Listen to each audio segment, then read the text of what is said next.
বিকেলে বের হয়েছে বাসার থেকে, শার্টুরে গেছে কিছু কেনাকাটা করার জন্য। তো আসার সময় আপনার যে জুয়েরুল নামে এক হিরোইনসি আর শাহিন নামে এক হিরোইনসি, দুজনে এলাকা দিয়ে ঘুরে ঘুরে হিরোইনও খায়। আপনার এলাকার অন্য এলাকার মানুষজন আসলে তাদের মনে করেন যে অস্ত্র মস্ত্র ঠেকায় আপনার ছুরি নিয়ে ঘুরে, 24 ঘন্টা ওদের সাথে ছুরি থাকেই।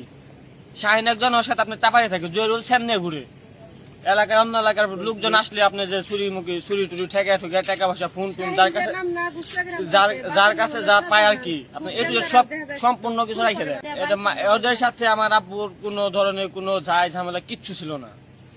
আমি যতটুকু শুনতে পারছি আপনার জহিরুল নাকি ওর বাসায় ঝগড়া করতেছে নেশার টাকার জন্য, নেশার টাকার জন্য ঝগড়া করতেছে। তো ওর দাদিরা আব্বুরে মারবো, ওর দাদিরা আব্বুরে মারবো। আপনার যে ছুরি নিয়ে ঘুরতেছে এত বড় একটা মানে স্যান, এত একটা স্যান নিয়ে ঘুরতেছে। তো ওই টাইম আমার আব্বু শার্টুরে থেকে আসতেছে, আসার সময় আপনি কোনো কথা নাই, হুট করে শাহিন আর জহিরুল আইসা খুব শুরু করছে আওড়া করা কুবায়। আজকে রাত্রে 10:15টার দিকে গাঙ্গুটি ইউনিয়ন এলাকায় একজন মাদক ব্যবসায়ী এরকম একটা সম্ভব ধারণা করা হচ্ছে মাদক নিয়ে ধারণা। তাদের মধ্যে পূর্ব বিরোধ ছিল, বিরোধের ক্ষেত্রে বিগত 4-5 দিন আগেই মনে হয় জেল থেকে আসছে, জামিনে আসছে।